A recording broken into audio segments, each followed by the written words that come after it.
You're watching the Hope Channel.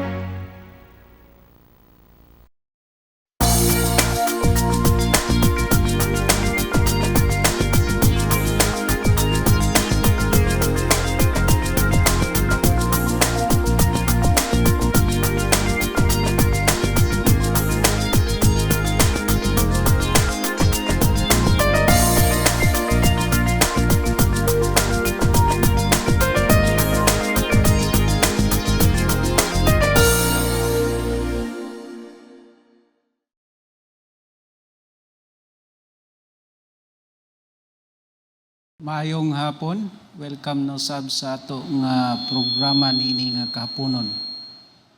Apan sa dili pa kita magsugod, atong imbitahon ang presensya sa Ginoo, atong iduko atong mga ulo magampo kita. Langit nun namo nga amahan, daghang salamat sa lain na usab nga kahigayunan nga kami makahimo sa pagtuon sa imong mga pulong. Pagtuon sa mga pamaagi, mahitungod sa paninapi.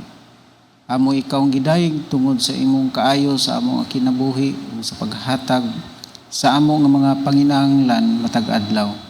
Bendisyon na kami o panalangini kami samtang kini among pagahimuon ang among nga programa niining takna sa kapunon. Salamat nga ikaw nagatubag sa among mga pagampo sa ngalan ni Jesus. Amen.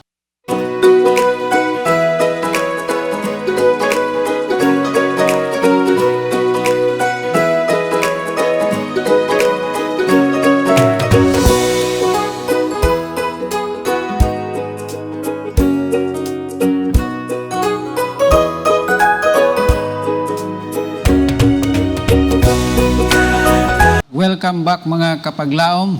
Karon ang ato nga lain na usab nga pagtuon nga ato tukion mga kapaglaom. Karon nga kapunon mga kapaglaom, lain na usab nga pagtuon ang ato nga tukion.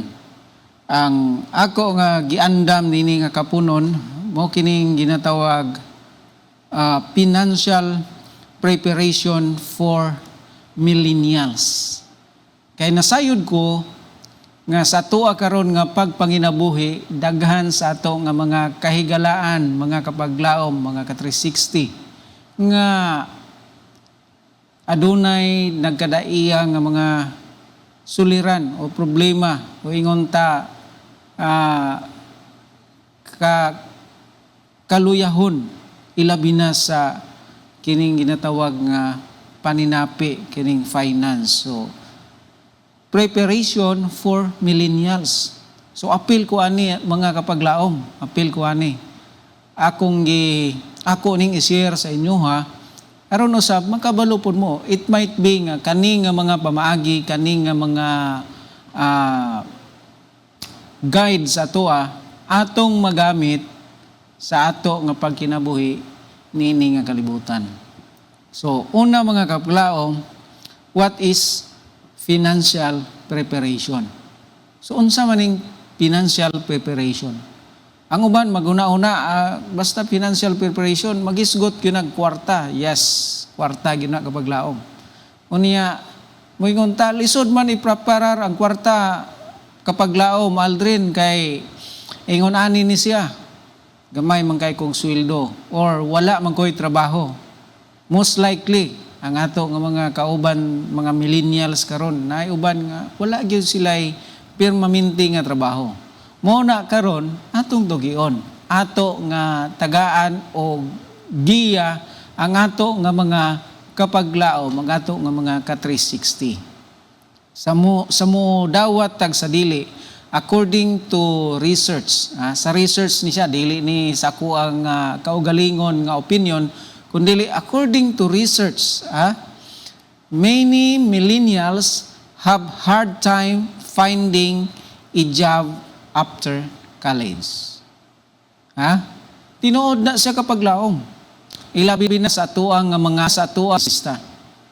Naka-experience gyud ko mga kapaglaom nga ni-apply ko og trabaho puro gyud balibad. Ngano nga di balibad? Pagtanaw nila sa ako ang resume, pagtanaw nila sa ako ang transcript of record, nakita dayon nila Seventh-day Adventist. Mingon dayon sila, kani nga tao dili ni mo trabaho og Sabado. Kani nga tao wala gini sila Sabado. Unya nga ato nga kumpanya naa may Sabado. So sorry sir, nga dili sa ka pwede karon. Dili sa ka pwede karon. Naapoy panahon nga naka-duty na gyud ko. Ang ako yung first work mga kapaglaom, naka-duty na gyud ko 3 days. Wednesday, kay gi-interview ko Tuesday. Pagka Wednesday, ni duty na ko. Pagka Friday afternoon, gihangyo ko sa manager nga iyahang i-turn over ang trabaho the next day. So, unsa to? Friday. Pagkahuman, ihang i-turn over pagka next day. So, unsay problema? Pag turn over niya sa kuha pagka next day, that is Saturday. So, ingon ko sa iya, sir, kung imong i-turn over ugma, pwede man karon. Kunya Tagalog to, from Manila, ingon niya nga, kahit half day lang, kahit bukas lang, pwede na yan. Ano mo lang sa Panginoon, ipanalangin mo lang sa Panginoon na bukas kahit half day, punta ka sa office, i-turn over ko sa iyo yung work. Ingon ko sa iya, sir, maghanap ka na lang ng bago, kasi bukas, wala talaga ako. Nasa church ako. Mga kapaglaom, abi ninyo, after lunch, nitawag to nga manager kay paadtuon jud ko sa opisina, bisag sa hapon na lang. Ingon ko, even afternoon, dili ko moadto sa trabaho, kay naa ako sa church, ana nga panahon. So muna, lisod mga kapaglaom. Ikaduha, ngano nga lisod? Daghan nga mga tao nga parehas nato og mga kahibalo. Dili lang ikaw ang tao sa kalibutan. Dili lang ikaw ang ni-graduate sa tibuok kalibutan o sa tibuok Pilipinas. Timan perting daghana ang eskwelahan sa tibuok Pilipinas. Karon pag-graduate nimo, daghan kaayog kurso nga parehas nimo. Daghan kaayog talento nga parehas nimo. Mao na nga kamo nga naay mga trabaho karon. Fortunate kayo mo mga kapaglaom. Nga naman, daghan sa mga millennials, walay trabaho or naglisod pagpangita o trabaho. Ani ang mga rason? Number 1 is crowded labor market. Unsa ning crowded labor market? Sa job market, it is competitive. Competition ni siya mga kapaglaom. Daghan kaayo ni graduate nga parehas nimo og kurso, nga parehas pud og gustong kuhaon nga trabaho. Mao nang uban na ako'y nabalhan nga mga graduate, graduate sa komersyo, na uban graduate sa kaning education. Pero akong nakita naa sa mga financial institution, sa mga bangko. Nganuman, ilahang gi-grab ang opportunity kay dito sa ilahang line of duty, sa ilahang kurso, lisod man pud musulod kay daghan bugayong nagpila. So naang uban nagtrabaho sa lain nga line of work. Unay uban nga graduate og pastor pero tuwa sa negosyo kay dito man pud sila naka-inline pod. Mauna siya mga kapaglaom. Seeking similar position and making harder to stand out. Napoy uban mga kapaglaom nga nanay trabaho, mangita na po og lain nga trabaho. Ingon pa sa ako ang professor sa una, looking for a greener pasture. Pero abi ninyo kapaglaom, kung naana mo yung trabaho karon unya, you are happy with your work, you are happy with the company, asa mo nagtrabaho, padayon mo diha mga kapaglaom. Padayon mo diha. Ikaduha, skills mismatch. Umoto akong giingon ganiha, nga naay mga nakahuman, og lahi-lahi nga kurso, pero lahi ang ilahang gitrabahuan. Lahi ilang gitrabahuan. Na ako'y classmate sa una, ni-graduate og education. Ni-graduate siya education, pero wala siya nagtudlo. Nagnegosyo. Naay, ingon ana mga kapaglaom, muna nga lisod kayo pangitaon ang trabaho. mentality sa ato nga mga Pinoy, kitang mga Pilipino, once nga mo graduate ta, the next question is, what is your worth? Wow, yun na, di ba? Ako, abi ninyo kapag laom, after 4 years of working, pat ko katuig nga nagtrabaho, niundang yun ko, gikapoy man ko, nagilaayan ko, so nibalik ko sa muang farm. Nang lampas ko dito, nang limpyo ko sa kalubihan, ako nang gisugdan ang tagdaro, then here comes ang amo nga mga silingan. Ang akong nadunggan nga istorya, muingon dayon sila, uy, graduate og college. Pero ang iyang trabaho, nanguma. Nanguma. Graduate og college, pero ang trabaho, driver. Na siya mga kapaglaom, skills mismatch. Unya, kato nga opinion, kato nga comment mga kapaglaom, ako to siyang gihimo nga motivation. Nga, ni-graduate man yun dahil tuod ko, anong dili man ako i-prove ang akong sarili, nga na ako'y natapos, na ako'y kahibalo, in line sa ako ang kurso. So, nitrabaho yun ko, nitrabaho. Mao na siya kapag laom. Then, elevated expectation. Naman ko'y uban mga kapag laom nga kaning mga millennials, especially kanang naay mga award bitaw during school days. Naay mga award. So, naay mga tao nga ang expectation nila sa mua taas kaayo. So, mao na nga ikaw pod nga kaning nangita og trabaho, unsay imuhang mahuna-hunaan, unsay imong ma-imagine? Pressure ka. Mao na siya kapag laom, ma-pressure ka nga naman. Ang expectation, ako mga silingan, ang ako mga classmate, ako mga kaila, mao gyud ilang huna-una sa kuha. Nga inig makagraduate ko, mo level up pod ang akong finance. Mo level up ang finance. No, mga kapaglaom. Mao na nga mahimo usab na siya nga rason nga dili ta makakita og insakto nga trabaho or makakita og trabaho nga happy ta kay gusto nato nga i-meet ang expectation sa uban. Igsuon, sultihan ta ka. Dili sila ang imuha nga gipakaon. Dili sila ang imuha nga gihaguan. Ang imuhang pamilya, ang imuhang panimalay, imuhang ginikanan, mo imong gihaguan. Ayaw pag-expect og taas. Kung ang imuhang makaya diha rataman. So, mao na siya mga kapaglaom. Then, job hopping. Job hopping. Kaning uban mga kapaglaom, kana bitawng magsigi kag pangita og trabaho. Trabaho karon na kay trabaho. Adto na pugo sa pikas. Kay ang akong amigo gwapo man sa trabaho, balhin po dito sa pikas.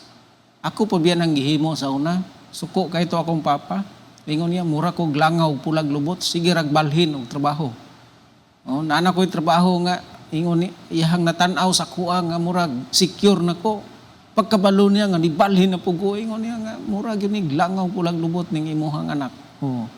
Then cultural and technological changes.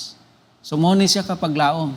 Nganong maglisod man, naay uban manggod, labi na katong below than millennials nga maglisod og adapt sa gadgets, maglisod og adapt sa technology. Every now and then get change. Mo nang isa nga mga rason nga dili ta makatrabaho ngano man pangitaon man sa kumpanya katong mga skilled workers nga kabalo mo operate ani, kabalo mo gamit ani, support and so on. Mao na siya kapaglaom. Mao nang hinungdan nga daghan sa ato nga mga kaigsunan sa atong mga kapaglaom nga naglisod og pangitag trabaho. Then economic challenge. Mao ni siyang isa. Economic challenge ngano man nanatay trabaho, dili ta kontento kay gamay og income, then dako ang ato nga need. Dako ang ato nga need. Pag abi ninyo kapag laom, kung unsa ang naa karon, i-grab ninyo na. Kano man, daghan ang nangita og trabaho nga wala gyud siya nakakita pero kamo naa na diha. So i-grab na ninyo. Gamay o dako, if you have a good financial budgeting, muigo ra gyud na siya kapag laom. Muigo ra gyud na siya. Mao nay isang rason ngano nga daghan sa atong mga kapaglaom nga walay trabaho. Nga walay trabaho, naglisod pagpangita og trabaho. Then unsa may struggles kanato nga mga millennials karon sa in terms of finance. Daghan kayo. What are the financial struggles of millennials? So, number 1, utang. Dili gyud ni nato malikayan ning utang kapag laom. Kinsa man diha sa inyo walay utang? Bisan gani ako mga kapag laom, dako kay utang. Dako kay utang.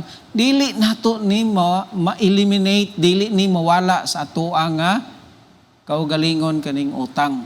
Nabuhi ta sa utang, wala ta nabuhi sa sweldo. Pero ato ning tun-an mga kapaglaom, mas maayo gyud nga wala gyud tay utang. Naaman tayo utang kanang igo o kaya ra nato bayaran o kanang dili ta ma-stress pangita og pangbayad. Number 2, managing credit card debt. Kisa may naay mga credit card. Abi ninyo kapag laom, ako dili ko ganahan og credit card. Dili ko ganahan og credit card. Pero niabot ang mga credit card, nagdungan-dungan naman noon, pero tinandagana. Naglisod na ko og kinsay akong i-activate. Pero na ako'y gi-maintain nga duha ka credit card. Duha ka credit card. Muna akong gi-maintain. So atong i-manage. Kung naapo ko'y kaila sa una nga pastor, nga na mismanage niya ang credit card. Ingon pa niya, ang iyang gihulaman is 20,000. Ni cash advance siya sa iyang credit card. 20,000. Pagkita na mo, nagpatabang siya, ingon niya, Drin, tabangi ragog ko ani. Ang akong credit card nga 20,000, naabot naman nig 42,000. 42,000? Gikasab-an na niya ang customer service kay nganong ingon ato kadako nalimtan og bayad. Mo nang na nindot nga na kay credit card mura og kanang unsana nindot paminawon kay high tech cards na dili na cash. Pero ma-mismanage nato mao na isa nga rason nga mo down ang ato nga finance. Then rising of cost of living. Dili gyud ni nato poy dili kayan naa ni permente pero mutaas gani ang level o mataas ang presyo sa ato nga mga panginahanglanon, sa ato nga mga needs, di ba? Sa ato nga mga needs, struggle ni nato mga kapaglaom. So muna nga mangita tag kanang daghan o dako nga income nga trabaho or mubinjor tag mga businesses. Aron lang nga ma-meet nato ang cost of living. Cost of living. So gasaka sa una gahuna-una ko kanang akong 100 pero naman ang dako Kana akong 1,000, magbaguod na gyud kog dala ana. Karon ang 1,000, bitbito na lang nimo sa cellophane. Or, naay paliton nimo, 1,000, isa na lang gyud ka kilo or duha ka kilo, 1,000 pesos na. Ingon na kapag laom ang pagsaka sa presyo. Muna, nga to ang need sa atong nga kwarta, nitaas pod. So, nitaas pod. So, naana siya relationship, musabay na siya kapag laom. Then, ang millennials, mo sinang sandwich generation. Ngano man? Nganong mutawag man tag sandwich generation? Sila mani ang muatiman pa sa ginikanan. Muatiman sa ginikanan, muatiman po sa ilang kinahanglan in the near future. So munang na-sandwich sila mga kapaglaom. Munang na-sandwich ang mga millennials. Kay wala naman tong mga katigulangan, naghinay-hinay naman og pangawala sa kalibutan. So ang nagsunod ang mga millennials. So sila ang nagatiman sa mga ginikanan. Kay katong mga X generation, G o Y generation, asa sila nag-focus? Technology, gadgets. Mao ni ang ilang focus. So wala kay sila'y time or ang uban sa ilaha ang ilahang time consumed by the work, consumed by the studies.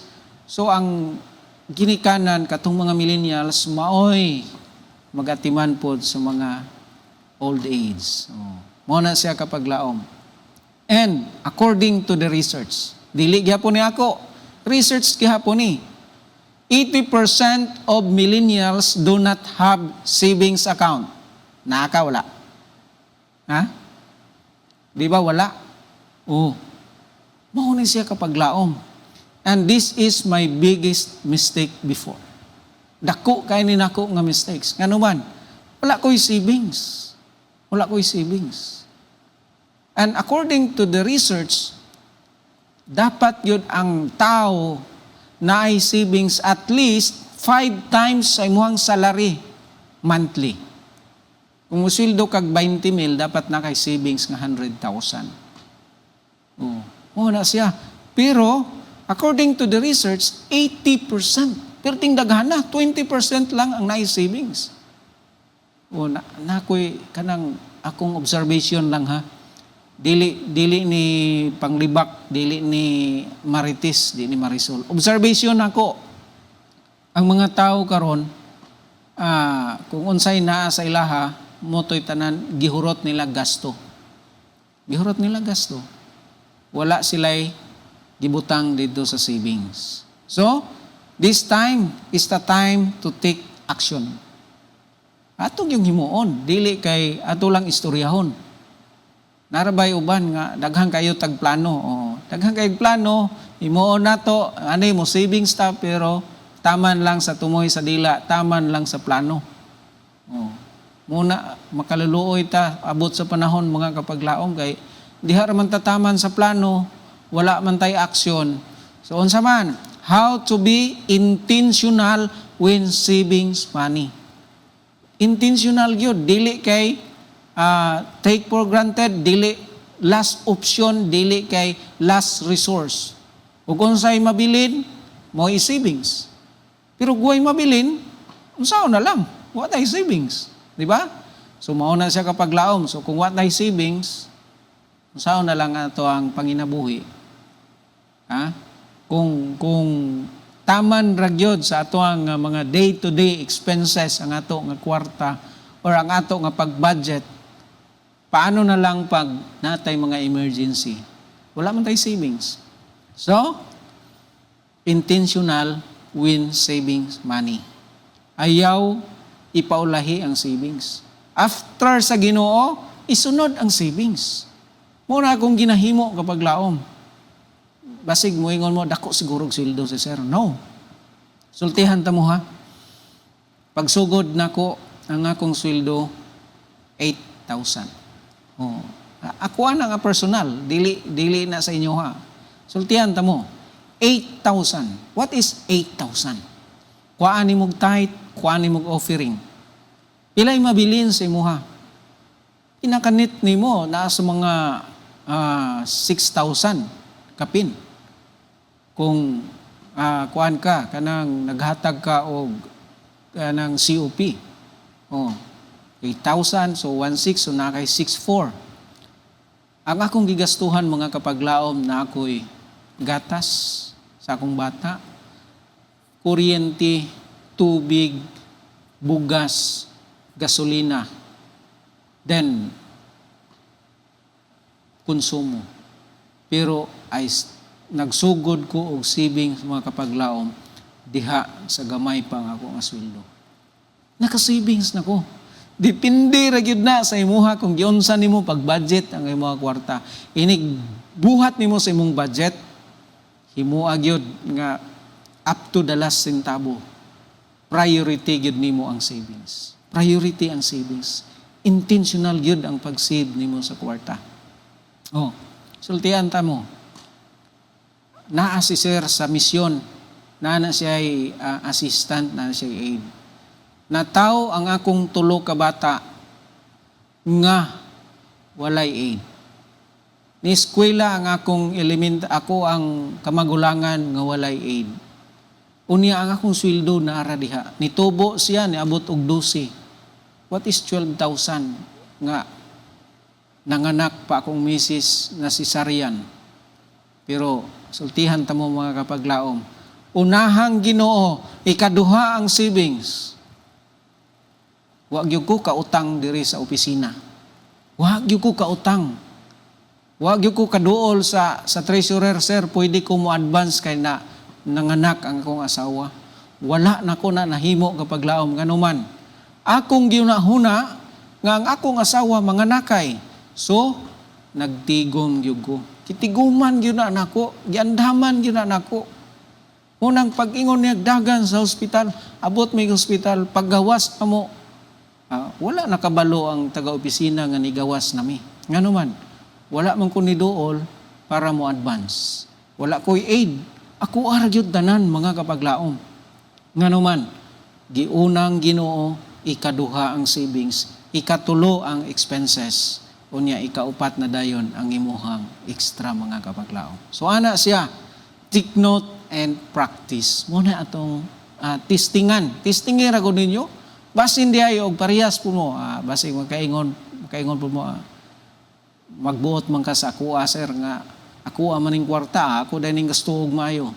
Kani ako gihar gyud ni kapaglaom. Gihar gyud ni sa inyo ha nga atong matunhay ang ato ang pagpaninapi sa umalabot. Kanusa man daw ta mag-savings? Kanusa?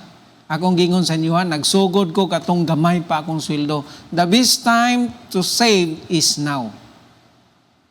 Ayaw naghulatang ugma, ayaw naghulatang nga mutaas pa ang imuhang sweldo, ayaw naghulatang nga mudako pa ang sweldo. Karon na daan, kwenta ha. Nangutang magyug ko. Ha? Di ba, isa ka struggle ganina sa mga millennials, utang, nangutang gyud ko. Ang akong utang, kapila piluon ang akong sweldo. Dako kayo utang. Pero, unahon nato ang savings. Savings should be a daily conscious habit. Ha? Savings should be a daily conscious habit. Mga kapaglaom, bisag unsa kagamay sa imuhang kwarta, kung imuhan ng gahinan o ginagmay. Actually, nag-savings ko sa bangko. Naghimo po kong savings. Katong mogi paggawas anang 10 peso coin. 10 peso coin. Basta na 10 peso coin nga musulod sa ako ang pitaka o sa akong bulsa, ihulog na ko na dito sa ako ang bag. Ihulog na ko na. Night, one time nga akong na-harvest ang akong savings. Ako ang gikuha, kaya akong gibutang sa bangko. Naabot siya og 10,000. Uy, dako man day ni kayo. So naabot og 10,000, ginagmay lang, 10 pesos ha. Unya, kana rabag yung musulod lang sa ako, mo nang iyon, daily conscious. Kung naay musulod sa akong bulsa nga 10, dili yun na nang gastoon. Kung kambyuan ko sa tindahan og 10 pesos, tagduha, tagtulo, una akong mabutang dito sa ako ang bag. Tingala ko bugat na mga akong bag, akong gihuwad, akong giihap. Niabot og 10,000. So ingon ana sa kapaglaom, ginagmay lang na siya, ginagmay, pero atong na-save. So naiuban. Dili lang sa itong mga kapaglaom nga mga Adventista, naiuban karon nga mga millennials nga nakiguban sa tuwa na minaw. Pero naay mga bisyo. Naay mga bisyo. Sultihan ta mo ha, kana untang bisyo, ato anon ta na siyang ma-savings. Akong i-try og compute. Try og compute. Mga kaigsunan na to, mga kapaglaom. Dili lang ta ma-offense, pero ingon ani. Natay bisyo, sigarilyo. Tagpila ang sigarilyo karon? 9 pesos ang stick. 9 pesos sa una, tag 5 ra na. Karon 9 pesos per stick. Karon, sa isa ka adlaw, mo sigarilyo lang ta og pinakagamay, 5. Gikan pagmata nimo hangtod sa pagkatulog, 5. Pinakagamay, 5. Ang uban, every hour na sila. So, 12 hours, so 12. So, 5 times 5, that is 45. 45 pesos a day. Asa ni padulong kapag laom? Asa ni padulong? Imuhang gisunog. Pero kung imo tong gisave, 45 pesos a day, times 30 days sa isa ka bulan, pila man na siya? Ha? Pila man na siya? That is 1,350. 1,350 sa isa ka bulan. Dako na kayo ng kwarta kapag laom. Makapalit na kag isa ka bag ana nga bugas nga 25 kilos. Napay sudan. Oh. Mao na siya nga atong ibutang sa atong huna-una, atong ibutang sa ato ang kasing-kasing. Nga unta na save na to. Pinakagamay to ha, 5 to. Pero nay uban nga mogamit tag-5, napay tag-10 kada adlaw. Napay uban isa ka pack, that is 20 pieces. Oh, kung 20 pieces, that is 2,700 na. Kung pila na kasakong bugas ang mo magamit. Ang uban gawas anang sigarilyo, napay inom ginagmay. O hugoy-hugoy sa barkada. Pwede man na nga atong ilimit. O, kung dili ginato malikayan na magoy barkada din ilimit. Dire lang tama ang akong gastuon para aning mga vices, atong mga bisyo. O, dire lang taman. Di ba? Kapag laom. So dako na kayo ning tabang. So mo ni ang spending habits ato ang mga millennials. O, tanawan ninyo ha. Ang 38% padulong sa clothing. Oh, padulong sa clothing. Sige ra tagpalit og sinina. Ako ganahan biya ko mamalit og sinina kay sa una sa high school ko, high school ko. Isa ra na aduha ra na kabuk akong pantalon, unya ang akong pulo tulo. Ako ra nang balik-balikon, dili balik-balikon nga ibalik gyud. Labhan na. Pagsuot na ko sa Monday, pagka Tuesday la ako isuot, labhan ako tong sa Monday. Puli-puli gina siya nga hangtod makumpleto niya isa ka adlaw kay PE man. So naay bakante gyud mga kapaglaom. So ingon ana dito mo padulong unya ganahan ra bata og katong naay brand, di ba? Oh, di ba? Dito kita ganahan katong naay mga brand. So adto sa clothing. Then beauty and skincare.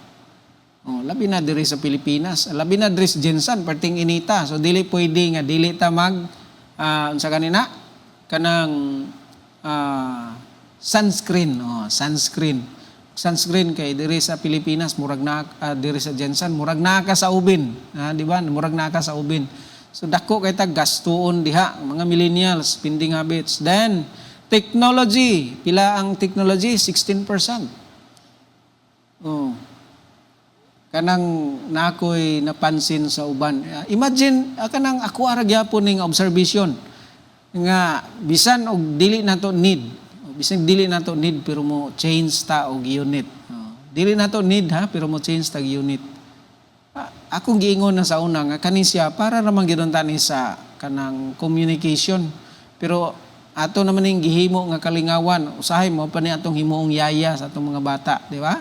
Mo ni himo na tong yaya, ipa-play lang ni dito atong bata sige tan-aw nga supposed to be daily pa siya makigatubang sa screen pero to na screen na yang katubang pagsugod niyang kakita. Pagsugod niyang kakita. Then food and beverages 13%. Home goods 7% and others is 3%. So dito napadulong ang ato ang kaning mga gipang gasto mga kapaglaom. So ato daw ning i-revise. Atong i-revise. Sa ato ang kagalingon, dili ko muhatag og suggestion, dili ko muhatag og way kung unsaon nato ni pag-revise. Pero ato ning i-revise nga pamaagi. Nga instead of dako kayo ang nasa clothing, dungagan daw nato butang dito sa savings. Dako kayo ang nasa beauty and skincare, dungagan daw nato ibutang nato dito sa savings. Instead of dako kayo dito sa technology, kuhaan daw nato ta, ibutang nato dito sa savings. Basig ang savings na maguna, ikaduha gikan sa Ginoo. Mao na siya kapaglaom. So, final tips to keep in mind, stop living from paycheck to paycheck. Kung unsa bitaw imong madawat karon, hurot dayon o gasto na dayon or nakoy madunggan nga ay hurot na kay naay apelido. Oh. Ari, save at least 3 months pay. Oh, kani siya according to research pero sa kuha dili na siya mokuan dapat 5 months yun para mas dako yung ka og savings. Then always save the maximum when you can do. Mo ta kong gingon gaganiha. Kato bitong dili kayo importante. Kanang, for example, sa imuhang clothing, dili man gyud kada bulan kamo palit, dili man kada quarter kamo palit. Oh. Di ba?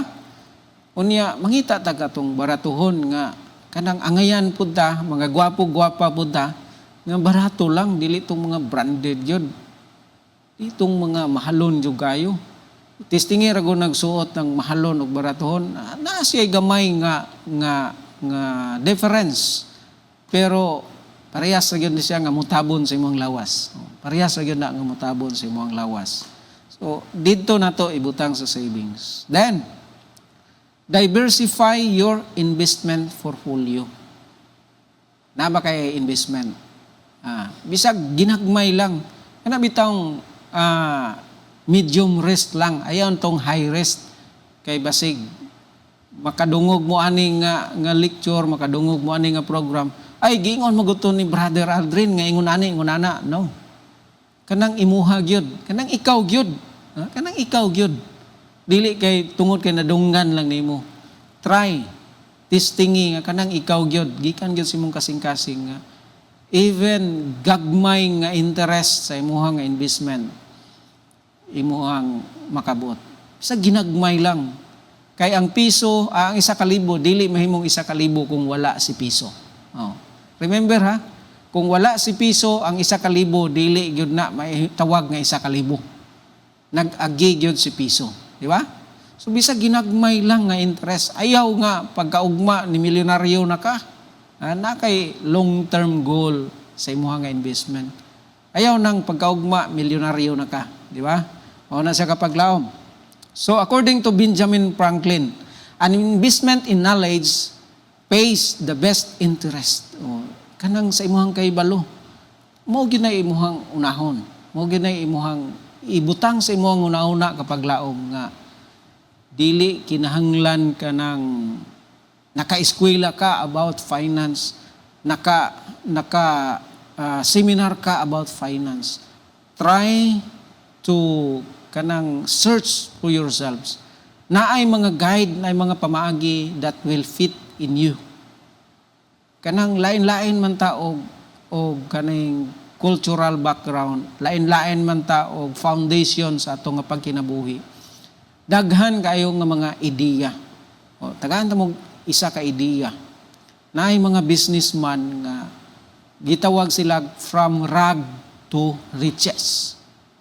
Sultihan ta mog duha ka negosyante. Pwede pud tulo, pero kaning duha well known kay ni diri sa Pilipinas. Well known kay sa Pilipinas. Diri gyud sila nagsugod.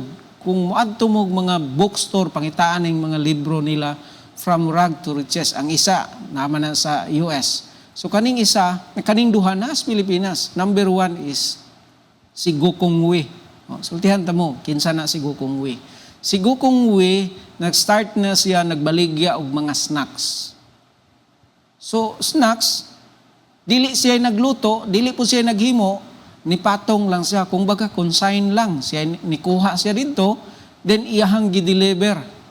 Iyahang gihatod sa mga balay, sa mga tindahan, sa mga eskwelahan. First yun, eskwelahan, diha sa Cebu. Diha sa Cebu.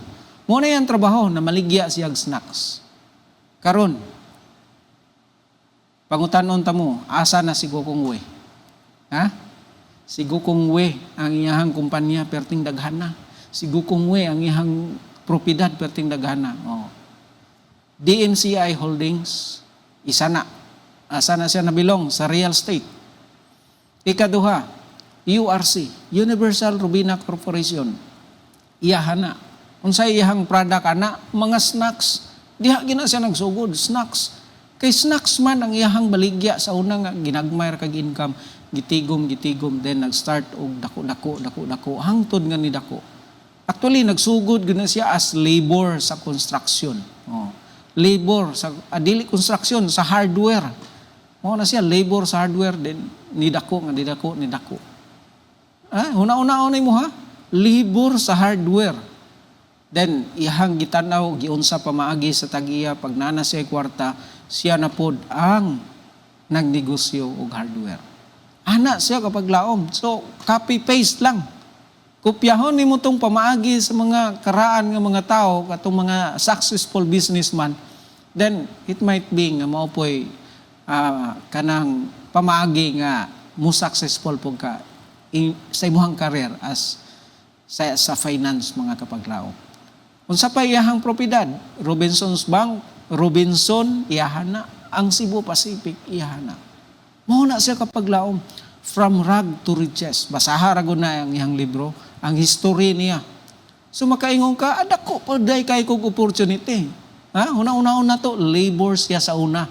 Pero unsa iyahang priority? Savings. Priority yun niya ang savings. Mao na siya kapaglaom. Daghan siya need sa iyang kaugalingon. Pero iyahang gi-priority ang savings. Gidako niya ang percentage ng savings. Ang ikaduha, nga tao sa Pilipinas nga matagaan nato og kanang leksyon o makuha nato og leksyon. Ang iyahang trabaho sa una tig pasinaw sa sapatos. Tig pasinaw sa sapatos, pagkahuman siya pod ang kanang gatahi og sapatos. Nasa postcard nga ginadala-dala sa tong naay magpalimpyo diha sa kuan pangkita, mulimpyo siya. Then iyang ginahinay og tigom, naghimo siya shoe mark. Hinahinay nagkaklaro sa inyo ano? Naghimo siya shoe mark. Paghuman sa shoe mark ni dako, gipagamay ang pangalan SM. SM, di ba? Na siya kapaglaom. Then, nidako pagyud ko paglaom, banking and finance ni sulod siya, BDO. Pagkahuman, SMDC, real estate, daghan kayo nga mga negosyo. Siya ang number 1 o pinakadato sa tibuok Pilipinas in terms of income. In terms of income. So, from rag to riches. Kanang duha ka tawo, muna'y himuon na to nga inspirasyon nga gikan sa kanang ultimo nga trabaho, ginagmay lang nga trabaho, pero ilahang gitagaan og importansya, nag-saving sila, nidako mga kapaglaom, nidako. So, sa dili pa nato ni ipadayon ang ato nga programa nini nga kahaponon mga kapaglaom, ato sang paminawon ang usa ka awit nga giandam sa ato nga mga technical crew. Tanawan ninyo ni.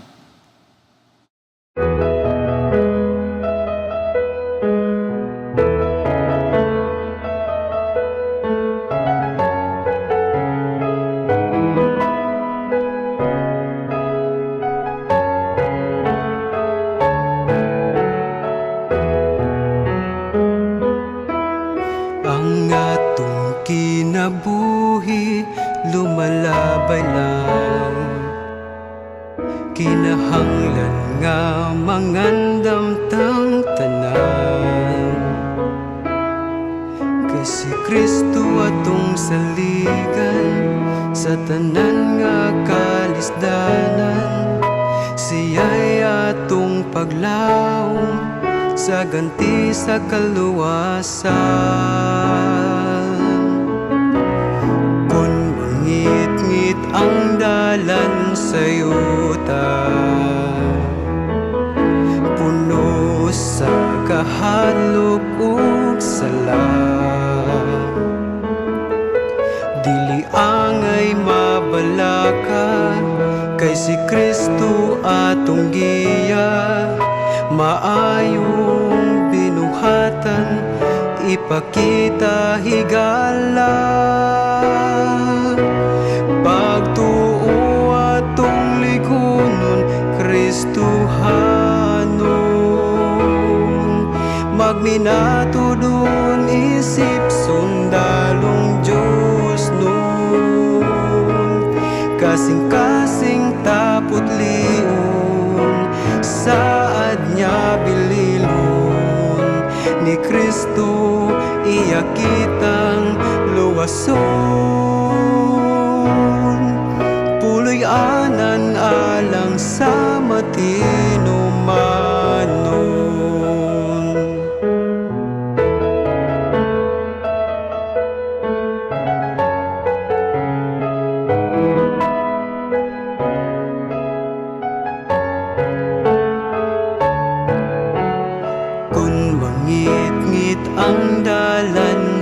yuta, puno sa kahadlok ug sala. Dili angay mabalaka, kay si Kristo atong giya. Maayong binuhatan, ipakita higala. Pagtuo atong ligunon, Kristohanon. Magminato dun isip sundalong Diyos nun. Kasing-kasing tapot liun, saad niya bililhon. Ni Kristo iya kitang luwason.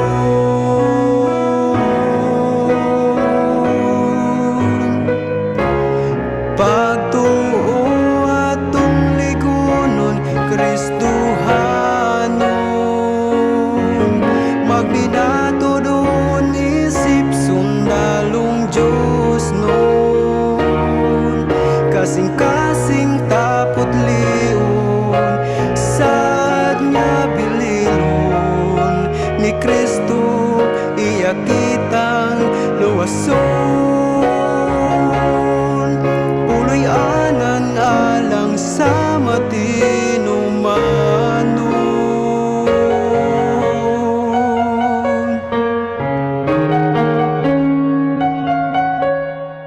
Puloy anan alang sa matinumanon.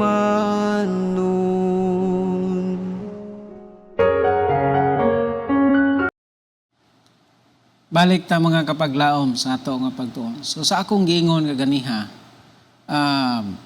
atog yung tistingan ng atong kaugalingon. Daghan nga mga tao nga pwede na to nga mahimong inspirasyon. Pero na ako'y dugang mga kapaglaom, mo gining pinakanindot nga inspirasyon. Proverbs 16 verse 3. Nagaingon dinhi mga kapaglaom. Commit to the Lord whatever you do. Oh? Commit to the Lord whatever you do, and He will establish your plans. Bisag unsa ka gamay sa atong madawat, bisag unsa ka gamay sa atong nga sweldo. Pero kung atong isalig tanan sa Ginoo, atong ihatag tanan sa Ginoo, Ginoo ikaw na'y bahala ani. He will establish our plan. Tabangan ta niya, tagaan ta niya sa atong gipinahanglan. Masubra pa pagkapaglaom, masubra pa. Kung atong ihatag ang tanan didto sa Ginoo. Mo ginay atong una-unaon mga kapaglaom. Unahon na to, bisag unsa, ang uban bisag dako kayo pero naulahi ang Ginoo, nawala ang Ginoo, kulang ra gihapon. Dili ra gihapon ka masatisfy. Dili pa gihapon ka makontento. Pero uban nimo ang Ginoo sa imong mga plano, sa imong nga pag-invest, sa imong nga savings, satisfy ka kapag laom, bisag gamay kayo ang income or dako nga income. So, mao na akong hatag sa inyo nga tip mga kapag laom. Unahon na to ang Ginoo, ikaduha ang savings. Then, ang sunod, mo follow na dayon ng uban sa imuha nga budgeting. Tistingin na mga kapag laom, di ba? Mahimo kang successful. Tistingin ninyo, mahimo mong successful. Atong inuko, atong mga ulo, magampo kita.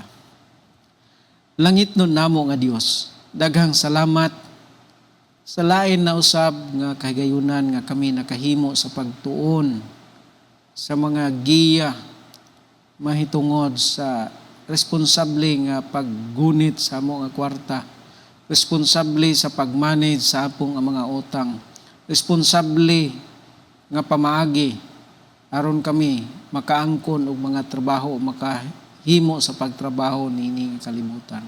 Salamat Ginoo nga ikaw naghatag kanamo og dugang kusog, naghatag kanamo og kalagsik sa panglawas nga arang among magamit sa among adlaw-adlaw nga pagpangabudlay nining kalibutan. Salamat nga ikaw nagatubag sa among mga pagampo kining tanan among gitugyan gilaumang madawat sa ngalan ni Jesus. Amen. Mga kapaglaom, gikan sa ato ang mga sister station, sa ato ang mga radio station, sa mga AWR, Adventist World Radio, gikan sa Tampakan, daghang salamat sa inyong nga pagpaminaw. Tampakan, Lake Cebu, sa tuang Mabia, sa Matutumbio Academy, o sa atoa usab nga DXIC-FM diri sa General Santos. Daghang salamat mga kapaglaom sa inyong nga pag-tune in gamit ang inyong mga transistor radio, ang inyong mga radio nga naa sa inyong mga sakyanan o asa man kamo nining kahaponon. Salamat sa inyong nga pag-uban kanato nining kahaponon. Usab sa ato ang mga kahigalaan nga nagatan-aw sa ilahang YouTube channel, pinaagi sa Hope Channel Generals o sa ato ang Facebook page, Hope Channel Generals. Salamat kaayo nga kamo nakig-uban sa atua nining takna sa kahaponon. Ako ang hinaot kaninyo mga kapaglaom nga ang Dios magauban kanunay kanato og sa sunod na usab nga higayon ato na usab nga paminawan og ato nga tan-awon ang ato nga programa matag Miyerkules alas 4 hangtod alas 5 sa hapon dinhi lang sa ato nga programa Pagdumala Pinansyal.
You're watching the Hope Channel.